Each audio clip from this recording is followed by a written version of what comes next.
invitation to speak today. I realised I got 45 slides in my slide pack in 20 minutes, so I'll be jumping to the key point on each slide. But you are recording this meeting, so people can go back and look at the slides at their leisure. So basically, I've been giving talks on climate change to community groups for the last 10, 12 years or so. And I found that I'm surprised, maybe 2-3 times a year, very little has to change except updating the photos of politicians and updating most recent climate data. And I'll give a bit of background on myself and then why I think the psychology of belief systems is really key to maybe understanding people's reactions. So just before that, my talk I give to community groups, I start off with these 3 questions and ask the audience to put their hand up. Do you believe in climate change? Yes, no, or the question doesn't make sense. Normally I get most hands up for the yes. I get a sprinkle for the no, and a sprinkle for the last answer. And of course, I think the best answer is the last one, because climate change science is not a belief. It's not a religion. If you're talking about beliefs, it doesn't mean you understand the process of science. So a little bit of background on myself. I worked in Texas in the 1980s for a big oil company. And while working in this arco oil and gas, it became evident in the industry was skeptical about climate science. And I hadn't experienced this in Australia when I was working in minerals and the government. And so you know, why this skepticism from the big oil side of town? Returning to Australia, my third job in Australia was the Sydney Catchment Authority, and I decided it was a good chance to learn about climate science. So I met climate scientists, started going to greenhouse conferences and educated myself on the science, and I actually prepared the Sydney Catchment Authority's climate change impact assessment before I left. Which I think we're the only catchment authority in Australia that really looked at extreme events rather than the long-term slow projections. In another context, a very senior retired person said to me, "Brian, I don't like the carbon tax." Which in that case, I think in that time was the CPRS.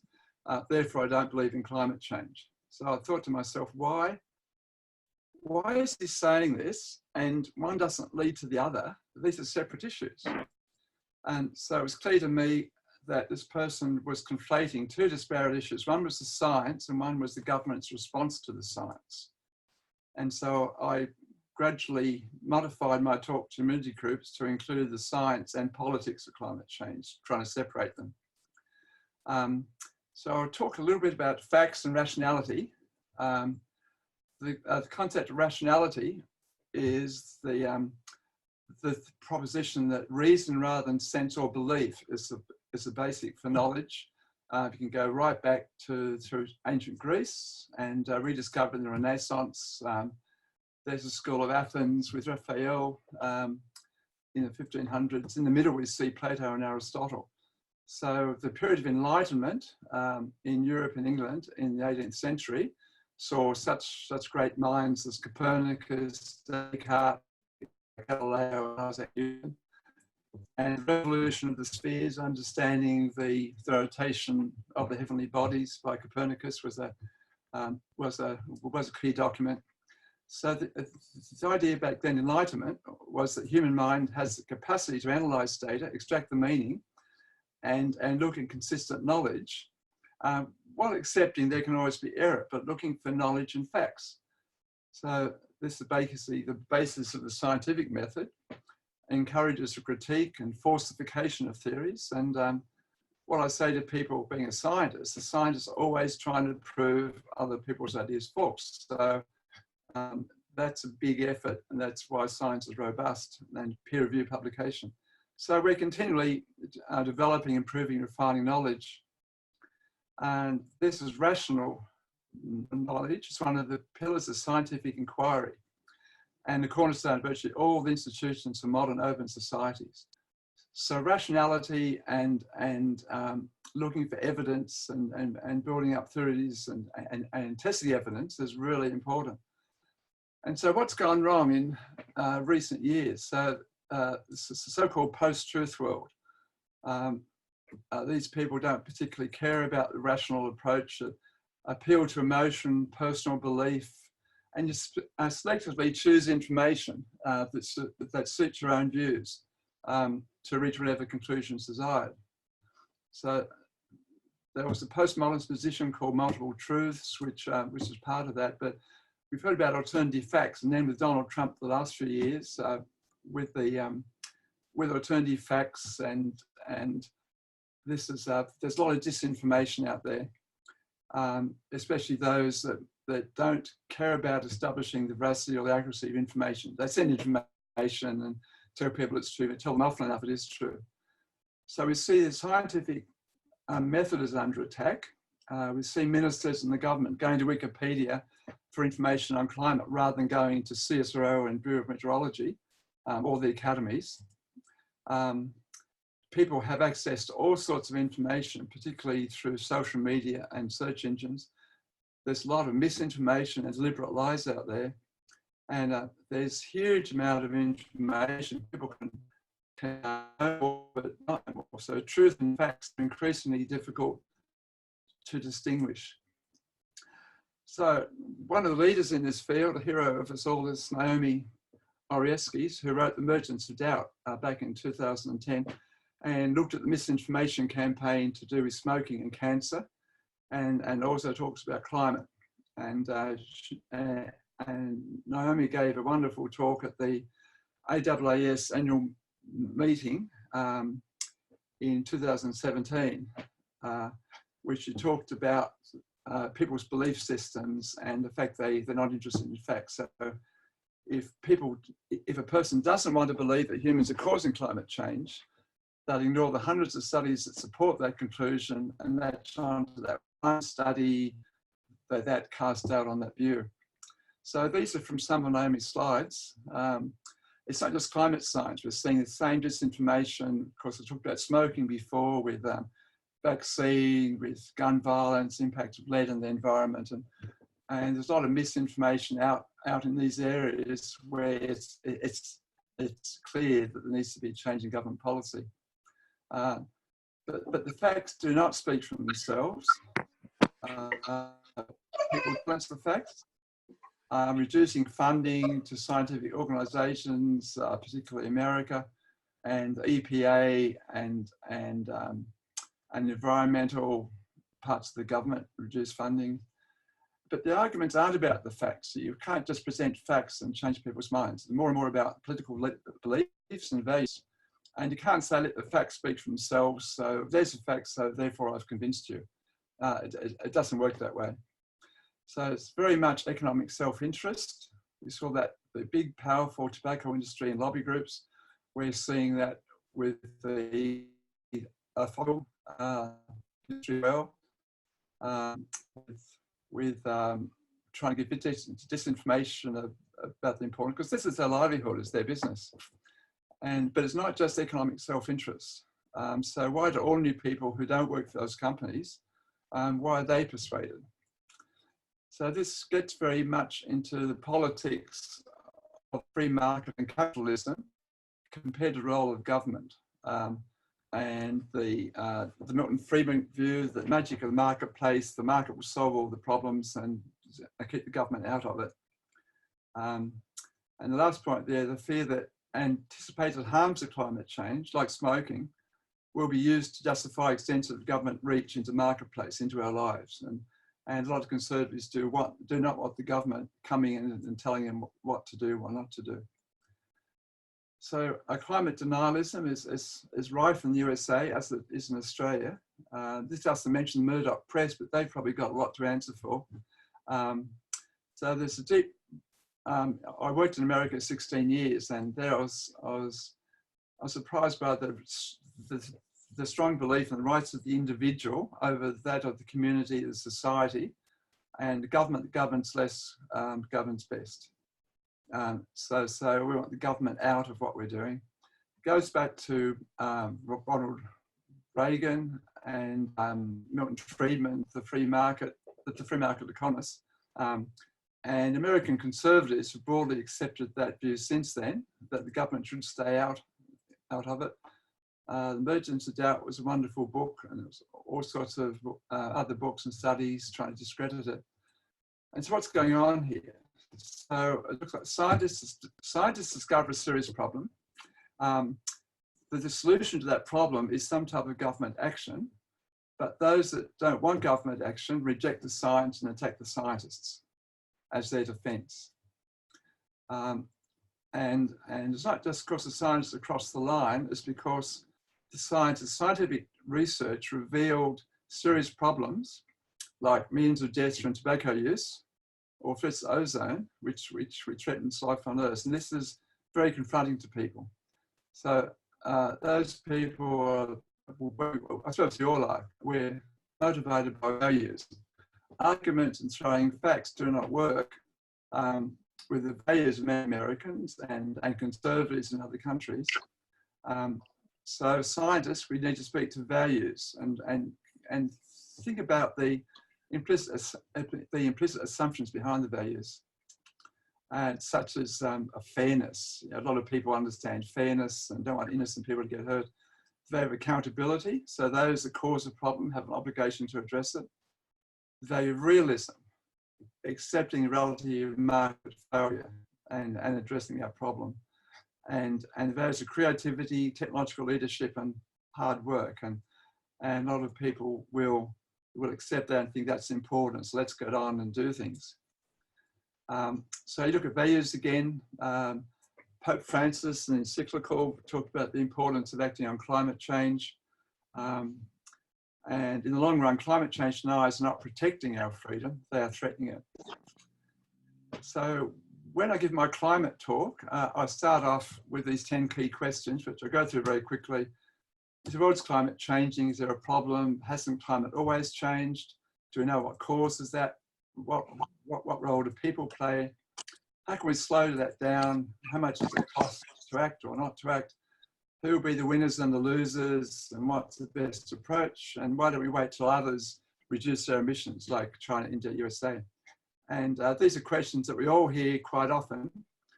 And then you go to say, well, those first 6 questions are to do with science, and science can provide answers to those, and I think quite convincing answers. But those last 4 questions are where politics comes in, and social economics and values. And that's where a lot of the arguments, discussion, debate comes in. And I tell people in my talk, don't conflate those aspects with the first part with science. So then I talk about climate science like you do, and you can normally convince people about that part, as long as you separate those other aspects. And so the politics are very, very complex. They're very difficult. And I think the science is easy compared to the politics. And I applaud CCL for going out and trying to address the politicians and politics of it. And these are big questions, they're difficult questions. So we all know the studies that show that 90% of climate scientists agree that other humans are responsible for climate change, a view adopted by all the major academies and societies of the world and IPCC.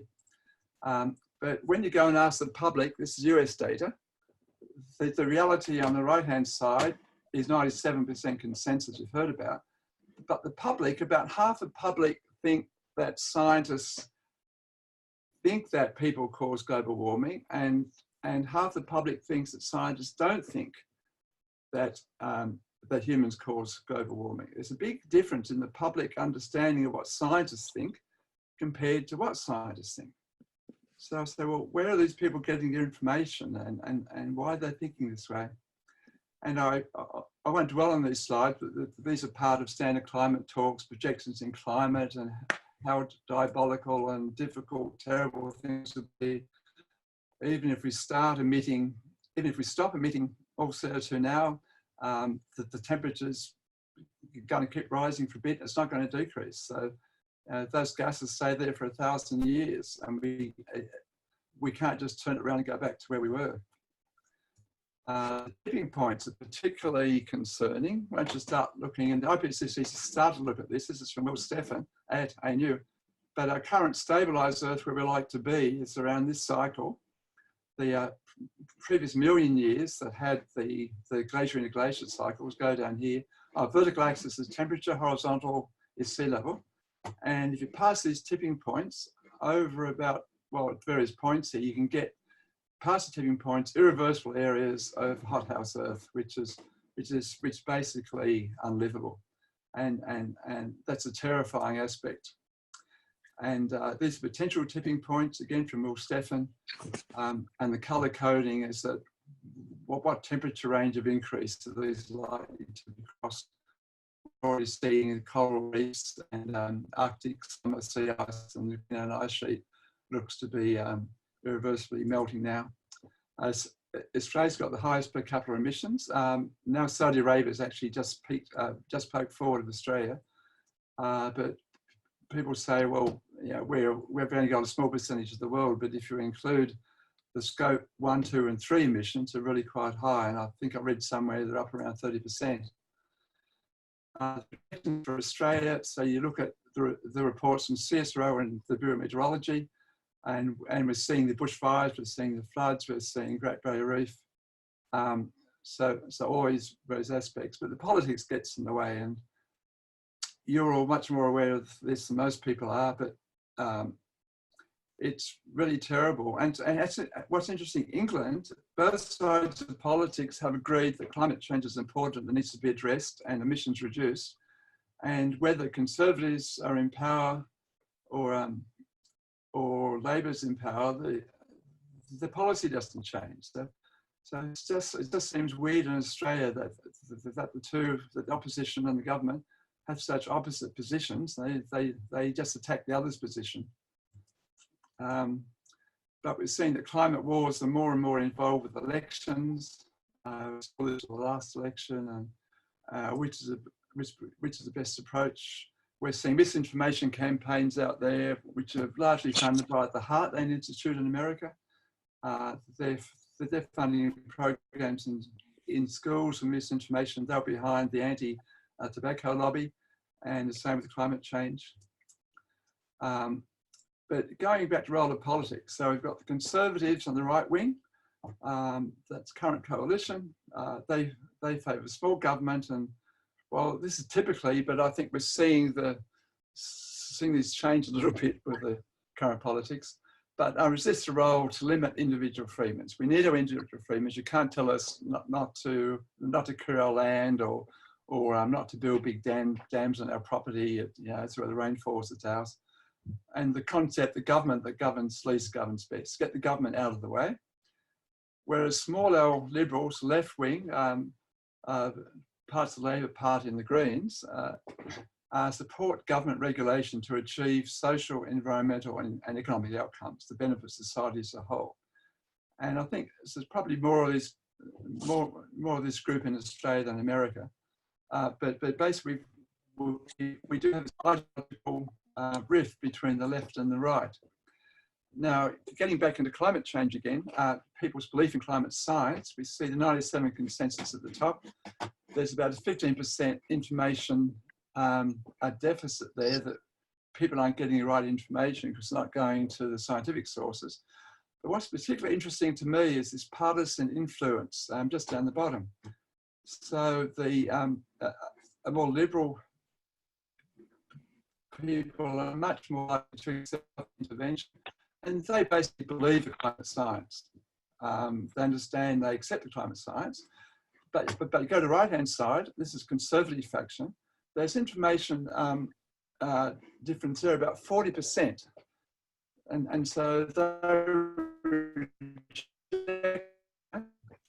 they've gone to the education level, to whether they've gone to college, university or not, or IQ. It's nothing to do with their intelligence. It's all to do with their political ideology.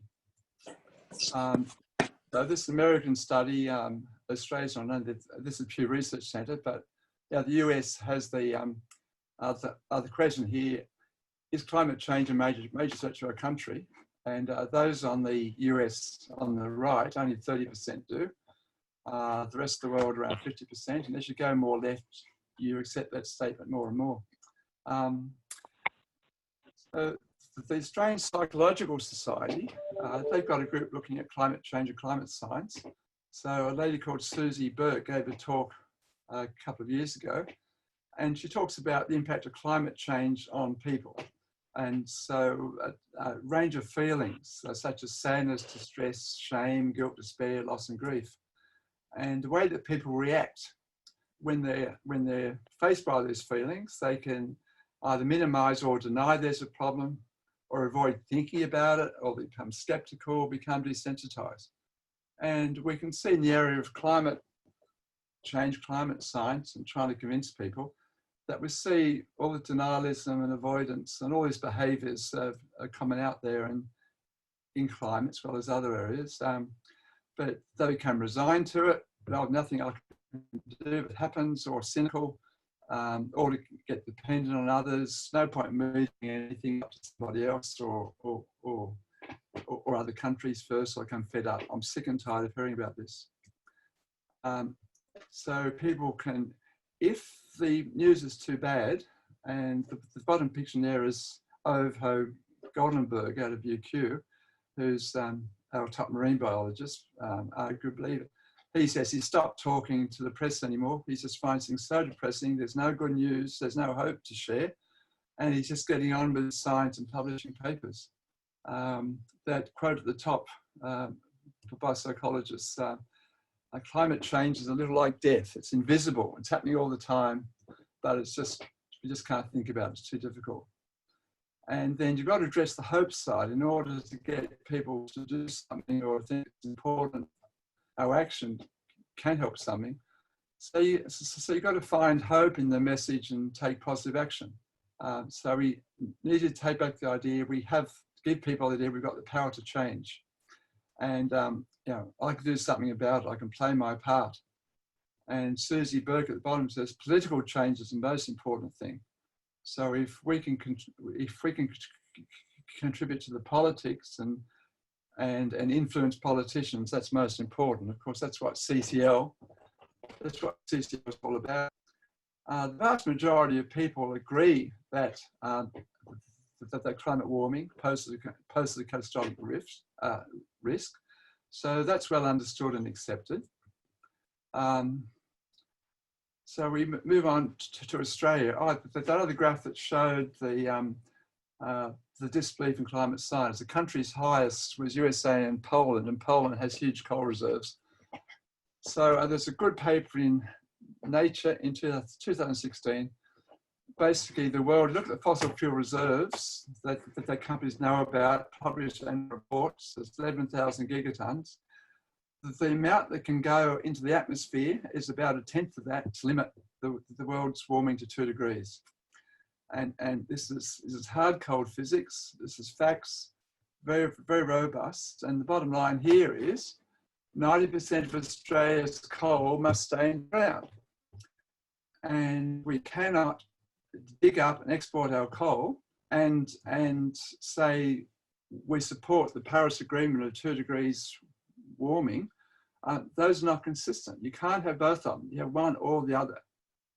And so this is one of the very difficult parts to face and understand. And what yesterday, the big problem is Australia or the states get so much export revenue from coal. If we stop exporting coal, what would replace that revenue? Will we have taxes? What other exports? And that's one of the barriers, I think, to reducing our coal use. But companies are jumping on board, and APRA and ASIC. So BHP is talking about including its scope 1, 2, and 3 emissions next year, looking at what the customers are doing with what they're exporting. Andrew McKenzie, BHP, is saying actually decarbonisation would be good for business, not bad for business, but we need to coordinate an industry-wide approach.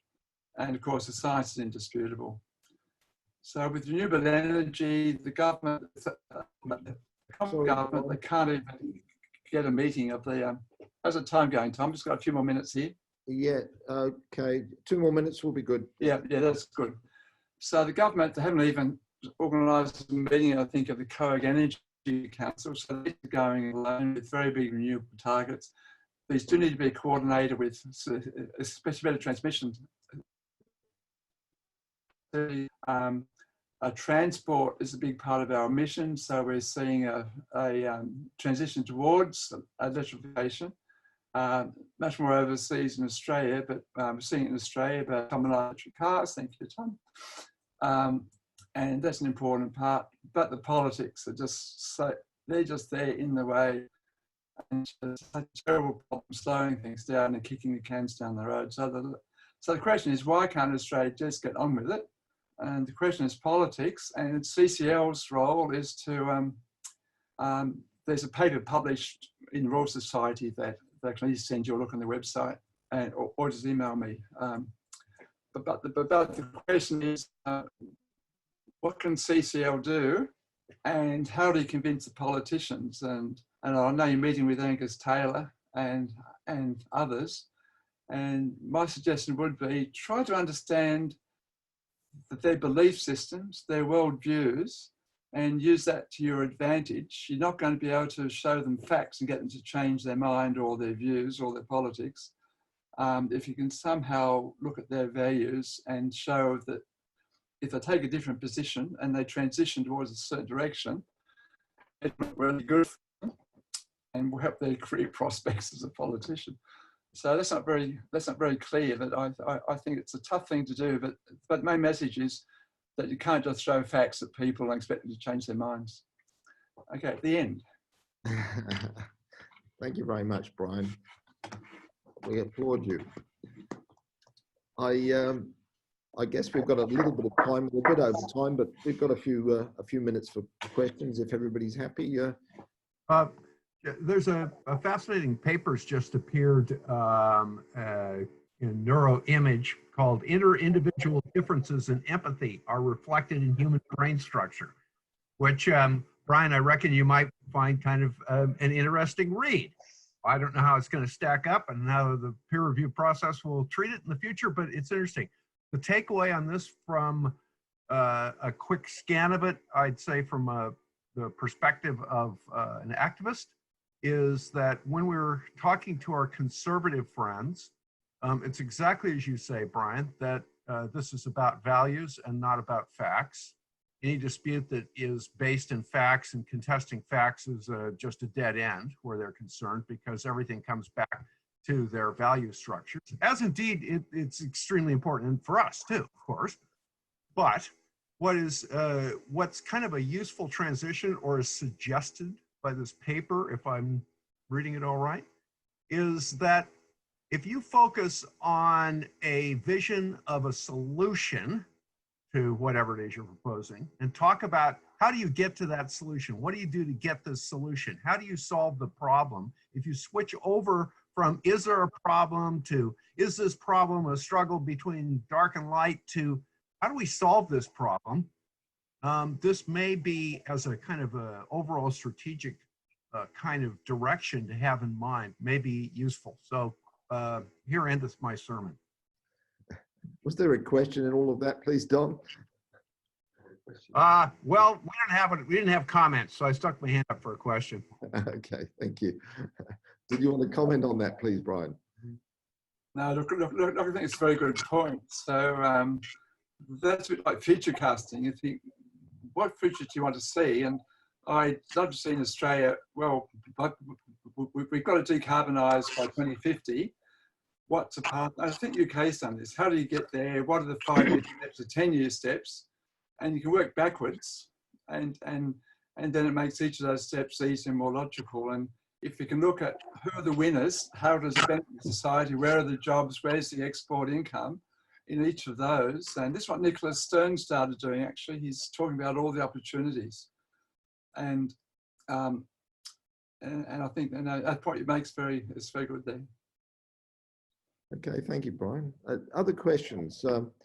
Hey, thanks for the talk, Brian. It's really interesting. My question was around when you talk about values, and you mentioned that conservative politics are more aligned to this idea of small government and government not getting in the way, and that's kind of heavily skewed towards, I guess, a US conservative politics view. In your view, do you think Australian conservative politics are sort of aligned to this small government idea, or do you think that these days in Australia, conservative politics might have other values that they sort of align to that, you know, need to be appealed to, that are sort of different from that concept or complementing that concept? No, Dash, I think you make a very good point there. I don't think we're as aligned the same way as America. And of course, we're seeing with the so-called liberal government wanting to bring in, it's basically the opposite. We've almost changed roles in Australia, but I think what we saw with the last election, that Labor was saying, and when Julie Gillard talked about introducing a carbon tax or a carbon price, we saw all the opposition to that saying no, that's imposition of government. It's going to cost you money. That's going to be disastrous for everyone. So basically, there's reaction against government legislation there. We saw I saw the NEG and how hard it was to try to get that through. I think there's aspects saying I think the government will use regulation when it suits them, and when it don't suit them, they'll say this is not our role. That's someone else's. But I think the point you raise is very important, in that.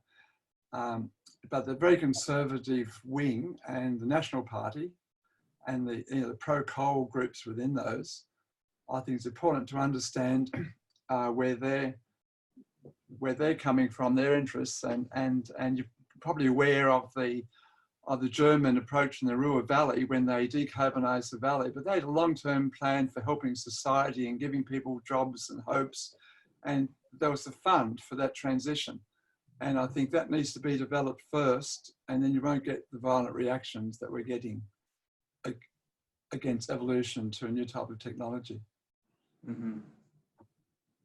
Okay. Hey, thanks, Brian. Now, I've just noticed a new feature that I didn't realise was in Zoom. There's an electronic raising of hands I wasn't aware of. And I can see Brian and Bernard have got their hands up in here. So I'll put you on, Bernard. Are you having a question, Bernard?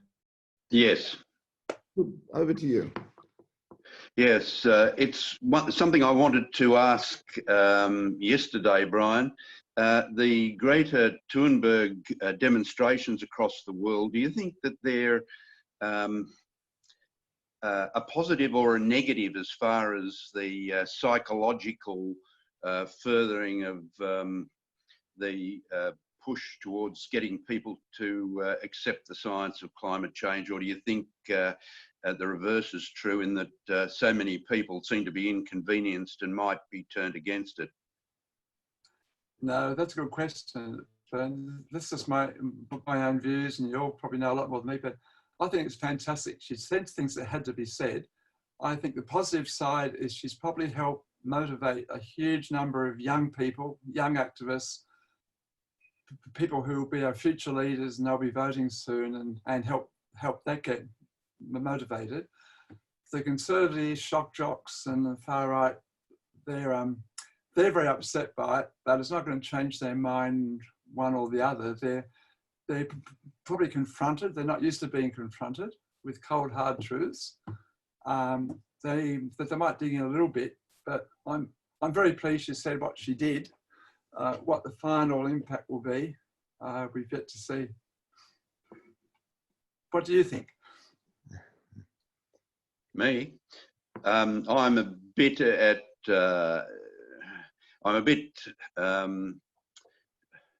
I'm not quite sure, to put it bluntly. The demonstrations, I'm not sure, are a good idea. I think what she did was excellent, but where you see motorists who are stuck in traffic and can't get to their appointments and so on, and can't get to their climate change meetings,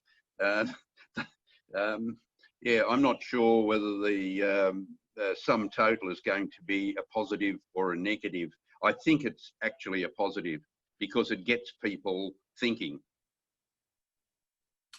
Yeah, I think this last week, this group is going out trying to disrupt and really make an impact. That's a subset, and I agree. I'm not sure if that's the best approach to disrupt society in order to get your message across. You're just going to push, you're just going to turn a lot of people away. But to do peaceful protest that doesn't disrupt, I think is really useful. I think we've got time for just one last question. And I see Graham has had, the other Graham has had his hand up for a little while. So over to you, Graham. I can't unmute you. Have you been able to find a way of unmuting yourself? Hi, Tom, and hi, Brian. I think my question might have been answered a little bit before, but with the free marketeers and the libertarian capitalists and the like that, you know, just have the free market will fix everything sort of blinkers on. When you do talk in their language and you say, well, when Milton Friedman and, you know, the architects of this system of thinking, Ayn Rand, developed this idea, the idea of externalities was, okay, we'll put it in the too hard basket because we don't know enough about it. Now we do know about those things like pollution and costs and where they go. We know what externalities are. So when you put that to the free marketeers, that okay, we know all this stuff now. Now let's get the perfect capitalist system. Let's include pollution.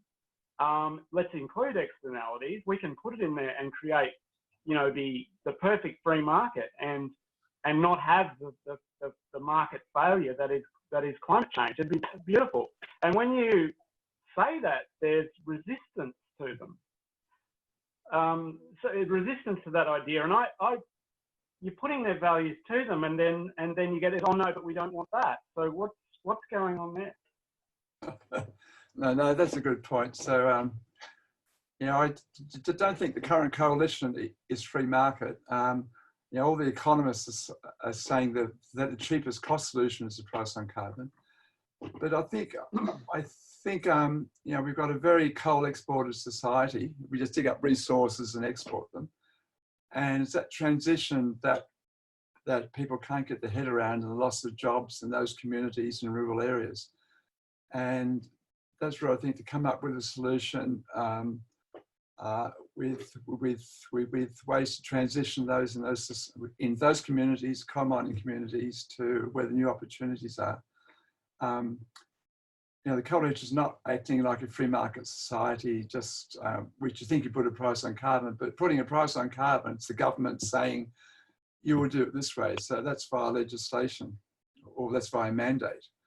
And there's a lot of resistance to mandates. We're seeing it with water sharing and the Murray-Darling Basin Plan and all these issues with water as well. So I don't have the answer. Well, it's a tough one. I think we'll have to draw it to a close there. We really, really enjoyed this talk this afternoon. I certainly have. I hope everybody has. Perhaps we could all show our appreciation through a silent hand clap. That would be really good.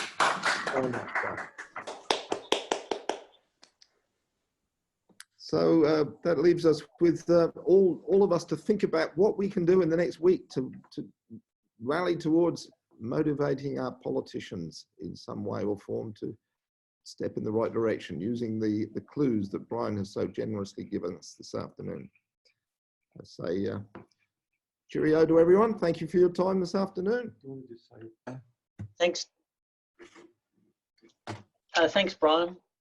Yeah, thank you. Brian. Great pleasure. Great pleasure. Thanks, Brian. Good to see you again. Yes. Thank you. Take care, Brian. Cheers. Thank you. Bye. Thank you, Brian. That was wonderful. Oh, thanks, Brad.